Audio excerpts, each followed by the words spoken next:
Fala pessoal, eu sou o PH, sou advogado, eu faço pós-graduação em Direito Eleitoral e Direito Penal. E este é o canal Penal com PH, Direito Penal em 3D. Descomplicado, diferente e muito divertido. Você filma e fala, você é o bichão mesmo, hein, doido?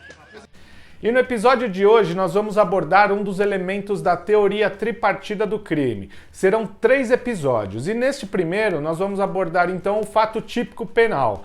Então fiquem atentos para as dicas e acompanhem esse episódio até o fim.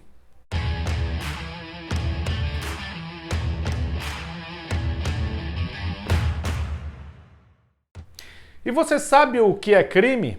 Não tô lembrado, não. Tá lembrado não? Não, nunca nem vi.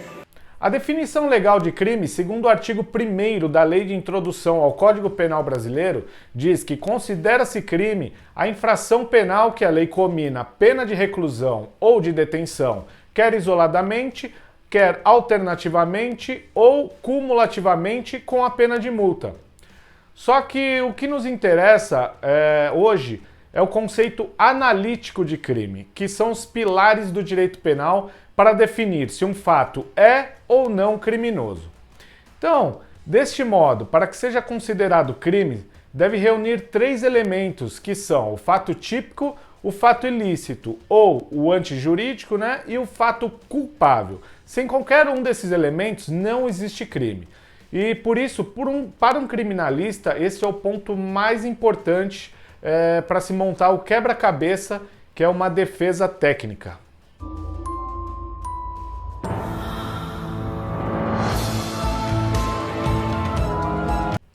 E como nós já abordamos no episódio anterior, que falamos do alemão Hans Wessel, que foi o criador da teoria finalista, que deslocou o dolo e a culpa que integram a conduta para o tipo, transferindo assim a análise desses elementos para dentro do tipo penal. E o fato típico é composto por conduta, resultado, nexo de causalidade e pela tipicidade. E rapidamente nós vamos falar aqui de cada elemento do fato típico, começando então pela conduta. E na conduta nós temos o dolo e as suas teorias. E temos então a teoria da vontade, que o dolo é querer o resultado, a teoria da representação, que o dolo é prever o resultado, e a teoria do consentimento, que o dolo é assumir o risco de produzir o resultado. E o Código Penal brasileiro adotou 2 dessas 3 teorias, que é a vontade e o consentimento. E elas estão descritas lá no inciso 1º do artigo 18 do Código Penal. Disse crime. Inciso 1º, doloso, quando o agente quis o resultado ou assumiu o risco de produzi-lo.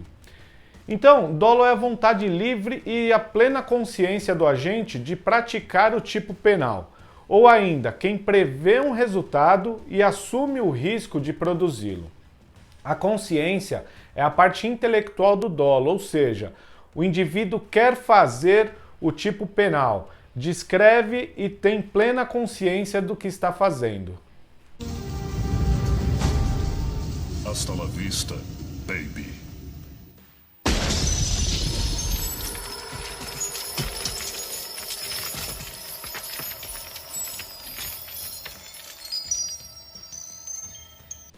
O dolo eventual é quando o indivíduo prevê a possibilidade de um resultado lesivo com a sua conduta, assumindo o risco de produzir tal resultado. Ele não se importa com a sua ocorrência.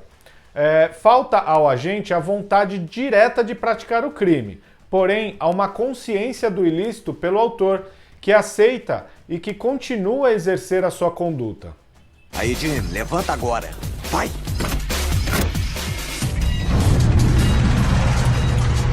Olha lá! Estão vendo? Tá subindo, ó. Eu disse que tinha uma surpresa. E aí, vocês gostaram? Sem ponte.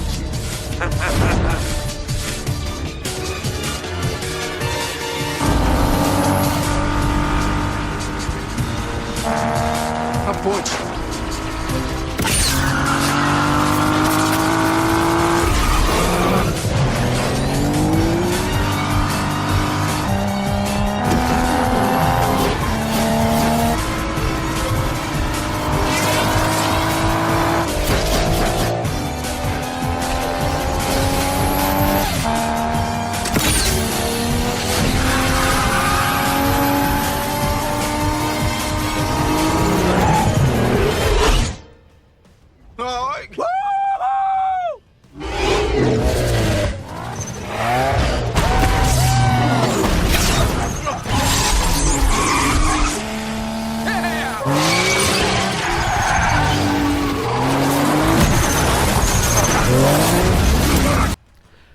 culpa. A culpa está descrita no inciso 2º do artigo 18 do Código Penal, que diz assim, inciso 2º, culposo quando o agente deu causa, resultando por imprudência, negligência ou imperícia.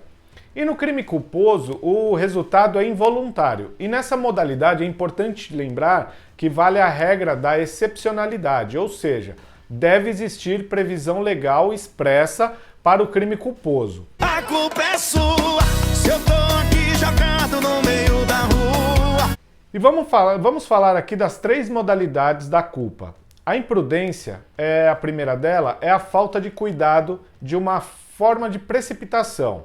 É desrespeitar uma conduta já aprendida anteriormente e atuar sem precauções. Isso pode trazer riscos para a situação em que o indivíduo imprudente se encontra, bem como para terceiros envolvidos.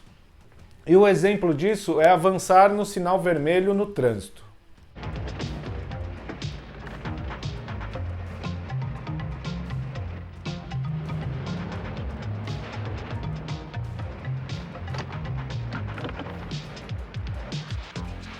O que esse cara tá fazendo?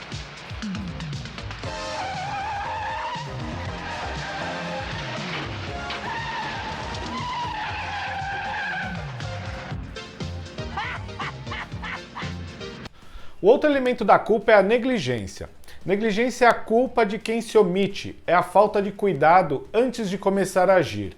Ela ocorre sempre antes da ação, como, por exemplo, não verificar os freios do automóvel antes de colocá-lo em movimento. This still called a plan B? No, this is definitely plan C.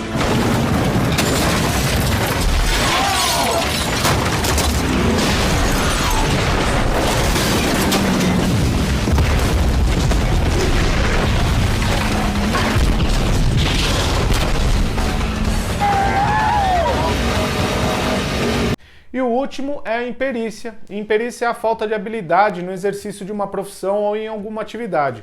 No caso de exercício de profissão, se além de haver a falta de habilidade não for observada uma regra técnica específica para o ato, haverá a imperícia qualificada. Importante saber que ela se difere da imperícia, por exemplo, do erro médico, visto que esse não decorre somente da imperícia do médico, podendo decorrer também da imprudência ou da negligência. Doutor, pode me dar algo para aliviar essa dor lancinante? Existe uma medicação, mas ela é um pouco controversa. Seria uma injeção na bunda? Homer, eu estou falando da erva medicinal Bagulho por Receita, THC do Texas. Olha aqui, cara, eu não me drogo. E o segundo elemento a ser abordado aqui é o resultado. E a doutrina divide o resultado em 2 espécies, que é o resultado naturalístico, que é a modificação física no mundo exterior, e o jurídico ou normativo, que é a lesão ou o perigo de lesão ao bem jurídico tutelado.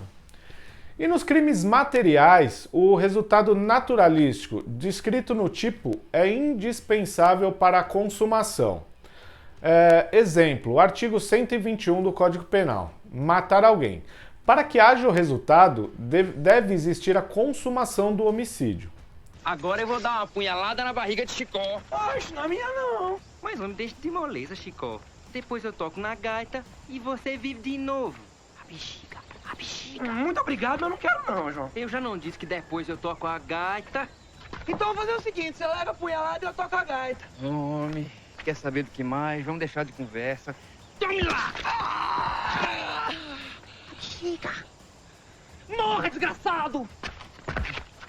Está vendo o sangue? Estou. E você der a facada, disso nunca duvidei. Já nos delitos formais, a sua consumação independe da existência de um resultado, ainda que este venha a acontecer. Podemos citar aqui como exemplos desse tipo de crime o artigo 158, que é a extorsão, e o artigo 159, que é a extorsão mediante sequestro. E é importante lembrar que esses crimes não admitem a tentativa, pois assim que colocados em prática, o crime se consuma independentemente de ser alcançado o resultado pretendido. E os crimes de mera conduta, não há resultado naturalístico descrito no tipo. O delito se consuma no exato momento em que a conduta é praticada. Por exemplo, segundo o Supremo Tribunal Federal, o crime de porte ilegal de arma de fogo de uso permitido é um crime de mera conduta e de perigo abstrato, ou seja, ele consuma-se independentemente da ocorrência de efetivo prejuízo para a sociedade e a probabilidade de vir a ocorrer algum dano é presumida pelo tipo penal. Além disso, o objeto jurídico tutelado é a segurança pública e a paz social, sendo irrelevante o fato de estar a arma de fogo municiada ou não. Então, todos os crimes, material, formal e de mera conduta, devem apresentar resultados jurídicos, pois não há crime sem lesão ou perigo de lesão ao bem jurídico tutelado. E vamos para o terceiro elemento, que é o nexo de causalidade. E nexo causal é o vínculo existente entre a conduta do agente e o resultado por ela produzido. Então é importante examinar o nexo de causalidade para poder descobrir quais condutas deram causa ao resultado descrito em lei. Assim, para se dizer que alguém causou um ilícito penal, é necessário estabelecer uma ligação entre a sua conduta e o resultado gerado. Isto é, tem que verificar se da sua ação ou omissão nasceu o resultado. Então trata-se de um pressuposto inafastável, tanto na esfera civil, que está lá no artigo 186 do Código Civil, como na esfera penal, que vem no artigo 13 do Código Penal. E por fim, nós vamos abordar o último elemento, que é a tipicidade. O princípio do nullum crimen sine lege. Não entendi o que ele falou. Que é o princípio da anterioridade da lei penal. E ela está garantida lá na Constituição Federal de 1988, no seu artigo 5º, inciso 39, e estabelece que não há crime sem lei anterior que o defina, nem pena sem prévia cominação legal. E ele também foi reproduzido no artigo 1º do Código Penal. E é por meio de lei que o legislador obrigatoriamente deve valer-se quando quer impor ou proibir condutas sobre ameaças de sanção. E quando a lei, em sentido estrito, descreve a conduta com o fim de proteger determinados bens cuja tutela do Estado não se mostrou suficiente pelos demais ramos do direito, surge para nós o então chamado tipo penal. E tipo, como a própria denominação diz, é o modelo, o padrão de conduta que o Estado, por meio do seu único instrumento, que é a lei, visa impedir que seja praticada ou que seja levada a efeito por todos nós. Então é isso. Eu espero que vocês tenham gostado das dicas de hoje e no próximo episódio dessa série falaremos do fato ilícito ou o antijurídico. E no terceiro e último abordaremos o fato culpável ou a culpabilidade.